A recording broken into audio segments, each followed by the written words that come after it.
Olá, seja muito bem-vindo a mais uma análise semanal. Hoje a gente vai colocar frente a frente duas estratégias clássicas do mercado: o investimento em valor contra o investimento em momentum. Quem será que levou a melhor nessa disputa? Vamos descobrir agora. Bom, o desafio que a gente se propôs foi bem claro. De um lado, a gente pegou aquelas ações de valor, sabe? Empresas sólidas, mas que estavam ali, negociando perto das mínimas do ano. Do outro, as queridinhas do mercado, as ações de alto momento, que já vinham numa alta fortíssima. A grande aposta era: o que tem mais força? A recuperação de quem ficou para trás ou a continuação da tendência de quem já está voando? Então, para a gente entender bem essa briga, nosso roteiro vai ser o seguinte. Primeiro, a gente revisita o desafio. Depois, vamos ver o veredito para as ações de valor e a virada nas de momento.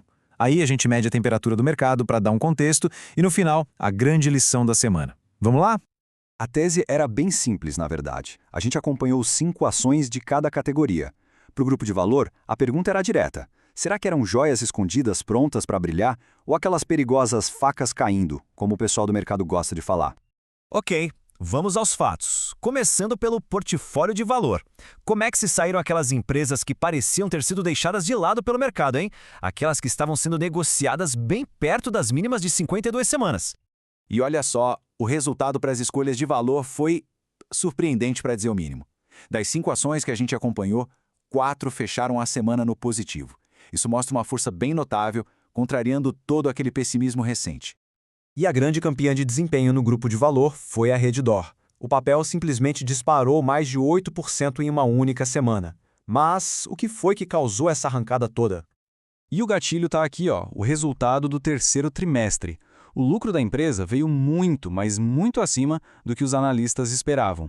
Isso aqui é a prova viva do poder que um fundamento sólido tem de mudar completamente a percepção do mercado sobre uma ação. A Eletrobras também teve uma semana fantástica. E o movimento aqui foi impulsionado por uma combinação muito poderosa. Primeiro, resultados operacionais fortes. Segundo, o anúncio de dividendos bem generosos.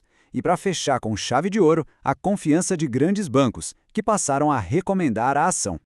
Agora, olhando para o grupo de valor como um todo, a tendência positiva fica bem clara, né? Tirando uma única empresa, o desempenho foi todo puxado pela força dos fundamentos de cada companhia, seja por resultados, dividendos ou uma recuperação geral do otimismo. Mas nem tudo foram flores. E o caso da Embraer nos ensina uma lição importantíssima. Mesmo com uma notícia excelente, uma carteira de pedidos recorde, a ação caiu. Por quê? Por causa da famosa realização de lucros. Ou seja, quem já tinha ganhado bastante com a alta, resolveu vender para botar o lucro no bolso. Acontece. Agora, vamos virar a página e ir para o outro lado do ringue, as ações de momentum. Aqui, a história foi bem mais polarizada. A grande dúvida era: será que os foguetes iam continuar subindo ou era a hora de uma reversão de tendência? A maior alta da semana inteira, se a gente considerar os dois grupos, veio justamente daqui, Moura do Bux, com uma valorização de quase 11%. Impressionante. No entanto, a história que mais chama a atenção no grupo de momentum foi a da Cogna.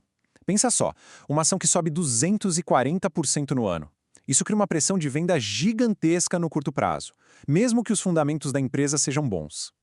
E esse é um caso clássico do que a gente acabou de falar sobre a Embraer. Realização de lucros. É um movimento supernatural. Depois de uma alta tão extraordinária como a da Cogna, é claro que muita gente vai querer vender para garantir os ganhos. E isso acaba derrubando o preço. Não tem jeito. Então, o desempenho do grupo de momentum foi bem menos uniforme, bem mais dividido. Isso destaca o grande dilema dessa estratégia. Por um lado, um potencial enorme para ganhos rápidos, mas por outro, o risco constante de viradas bruscas. Foi um verdadeiro cabo de guerra. Certo, já olhamos o detalhe de cada grupo. Agora vamos dar um passo atrás para entender o cenário maior que influenciou tudo isso. Qual era a temperatura do mercado nessa semana?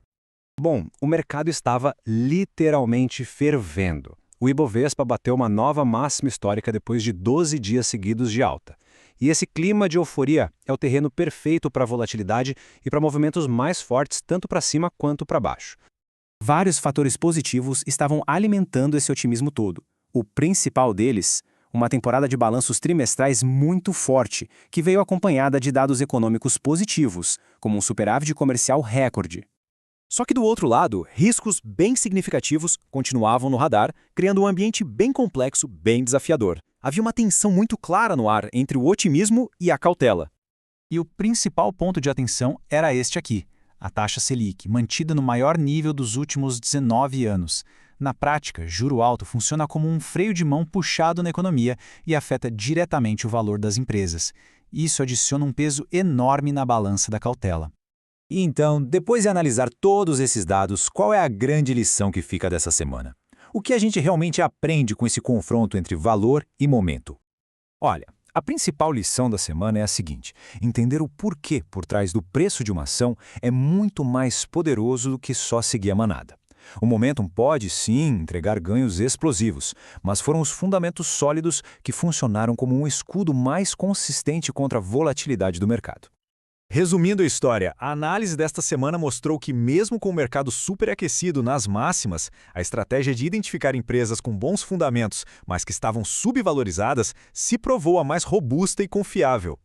Isso nos deixa com uma reflexão final, que vale para todo mundo que investe. Uma estratégia de sucesso precisa estar preparada para navegar nos dois mundos, tanto na euforia do momentum, quanto na paciência que o valor exige. Fica a pergunta no ar para o mercado que, como a gente viu, está sempre em transformação.